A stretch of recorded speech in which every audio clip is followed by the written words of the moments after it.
30 লাখ থেকে 1,30,00,000 গুজরাট টাইটান্স ও চেন্নাই সুপার কিংসের মধ্যকার লড়াই জিতেছে গুজরাট। তারা দলে নিয়েছে গুন্নুর ব্রারকে।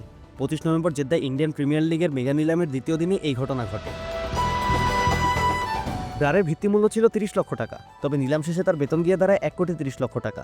24 বছর বয়সী এই পেসার 2023 সালে আইপিএলের পাঞ্জাব কিংসের হয়ে খেলেছিলেন। তাকে দলে নিতে রীতিমতো যুদ্ধ করেছে গুজরাট ও চেন্নাই। ব্রারের শক্তিমত্তা কি, এই প্রশ্ন তাই উঠছে সকলের মনে।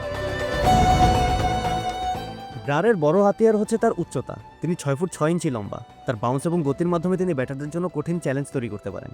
2024 সালের শেরি পাঞ্জাব টি-20 লিগে 11 ম্যাচে 22 উইকেট নিয়ে তিনি ছিলেন সর্বোচ্চ উইকেট শিকারী। সম্প্রতি তিনি ভারত জাতীয় দলের নেট অনুশীলনও জায়গা করে নিয়েছিলেন। সেখানে তার পেস এবং বাউন্স ব্যাটারদের জন্য বিভীষিকা তৈরি করেছিল। বাংলাদেশের পেসার নাহিদ রানার গতির সাথে টক্কর দেওয়ার প্রস্তুতির অংশ হিসেবেই তাকে সংযুক্ত করা হয়েছিল।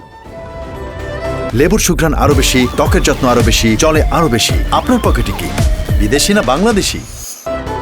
ব্রার এর আগে গুজরাট টাইটান্সের নেট বোলার হিসেবে ছিলেন। এবার তিনি ঈশান শর্মা, কাগিসো রাবাদা, মোহাম্মদ সিরাজ এবং প্রসিদ্ধ কৃষ্ণার মতো তারকা পেসারদের সঙ্গে কাজ করার সুযোগ পাবেন।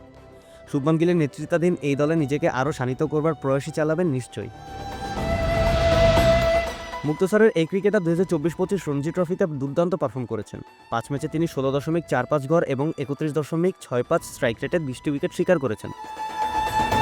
যদিও 2024 সালে সৈয়দ মুস্তাক আলী ট্রফি শুরুটা তার জন্য ভালো হয়নি।